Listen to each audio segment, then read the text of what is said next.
அரவிந்த் சாமி அர்ஜுனுக்கு போதைப்பொருள் ஆசை காட்டி அடி வாங்கிய நடிகை.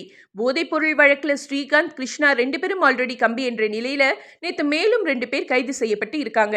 இன்னும் சில சினிமா பிரபலங்கள் மற்றும் அரசியல்வாதிகள் மேல நடவடிக்கை எடுக்கப்படும்னு சொல்லப்படுது.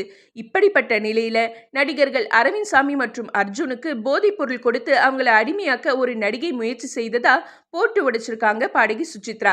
கடந்த சில மாசத்துக்கு முன்ன இவங்க போதைப்பொருள் புழக்கத்தை பத்தி பேசும்போது எல்லோரும் அவங்கள பைத்தியம்னு தான் நினைச்சாங்க. ஆனா இப்பதான் அவங்க சொன்னதெல்லாம் உண்மைன்னு புரியுது. சுசித்ரா பேசும்போது நடிகர்கள் அரவிந்த் சாமி மற்றும் அர்ஜுனுக்கு நடிகை மனிஷா கொய்ரலா கட்டாயப்படுத்தி போதைப் பொருள் கொடுக்க முயற்சி செய்தாங்க. ஆனா அரவிந்த் சாமி சிக்கவே இல்லை. அதே மாதிரி அர்ஜுனுக்கும் போதைப் பொருள் கொடுக்க முயற்சி செய்த போது அவரை அடிக்க போயிட்டாரு அர்ஜுன்னு ரொம்ப வெளிப்படையா பேசியிருக்காங்க சுசித்ரா. மனிஷா கொய்ரலா அரவிந்த் சாமி கூட பம்பாய் படத்துல நடிச்சாங்க. மேலும் அர்ஜுனோட முதல்வன் படத்துல நடிச்சாங்க. இது எல்லாம் வச்சு பார்க்கும்போது சுசித்ரா சொல்றது உண்மையா இருக்குமோன்னு சந்தேகப்படுறாங்க ரசிகர்கள். வட மாநிலத்துல இருந்து வந்து நம்ம ஊர் நடிகர்களை இப்படி கெடுக்க பார்த்து இருக்காங்களேன்னு கோபமா கமெண்ட் பண்றாங்க. இதைத் தொடர்ந்து மனிஷா கொய்ரலா மேல விசாரணை திரும்புமான்னு பொறுத்திருந்து பார்க்கலாம்.